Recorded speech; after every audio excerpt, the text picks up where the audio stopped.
আসছে ঈদে ভক্তদের ঈদ হিসেবে সিকান্দার সিনেমা দিয়ে হাজির হতে চলেছেন সালমান খান। ছবিতে দক্ষিণী অভিনেত্রী রাশমিকা মান্দানার সঙ্গে রোমান্স করতে দেখা যাবে বলিউডের ভাইজানকে। নতুন এ জুটির বয়সের বিস্তর তারতম্য নিয়ে বিভিন্ন মহলে কানাকানি এবং সমালোচনায় সগরম নেট দুনিয়া। একদিকে সালমানের বয়স 59, আবার অন্যদিকে রাশমিকার বয়স হবে সবে 28।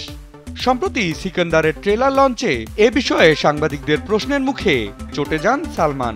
উত্তরে কিছুটা ক্ষুব্ধ হয়ে তিনি বলেন, 31 বছরের পার্থক্য নিয়ে সবাই কথা বলছে, কিন্তু নায়িকার যদি কোনো সমস্যা না থাকে, তার বাবার যদি কোনো আপত্তি না থাকে, তাহলে আপনাদের এত সমস্যা কেন? ওয়ালটন আবারও মিলিয়নিয়ার অফারে ওয়ালটন ফ্রিজ কিনে আপনিও হয়ে যেতে পারেন মিলিয়নিয়ার। যখন ওর বিয়ে হবে, সন্তান হবে, তখন আমি ওদের সঙ্গেও কাজ করব। স্বামীর অনুমতি ঠিক পেয়ে যাব, চিন্তা নেই। সিকান্দারের প্রমোশনে পরিচালক এআর মুরগদোস ও সালমানের সঙ্গে নজরে আসেন মিস্টার পারফেকশনিস্ট আমির খান। ছবির প্রসঙ্গে নায়িকার প্রশংসায় পঞ্চমুখ হয়ে সালমান আমিরকে বলেন, রাশমিকা আমাকে আমার ক্যারিয়ারের শুরুর দিনগুলোর কথা মনে করিয়ে দেয়। আমারও মনে হয় ও ভীষণ পরিশ্রমী, ওর কাজ দেখে আমি মুগ্ধ।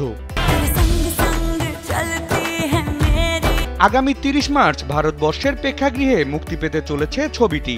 মুক্তির আগেই রেকর্ড সংখ্যক আয়ের মাইলফলক গড়া এই ছবিটি টিকিটের চাহিদায় দাম তুলনামূলক বেশি হলেও কোথাও ভাইজানের প্রতি ভালোবাসা একটুও কমেনি ভক্তদের।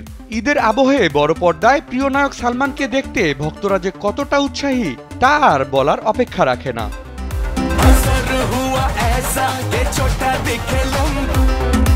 বিনোদন ডেস্ক, কালবেলা।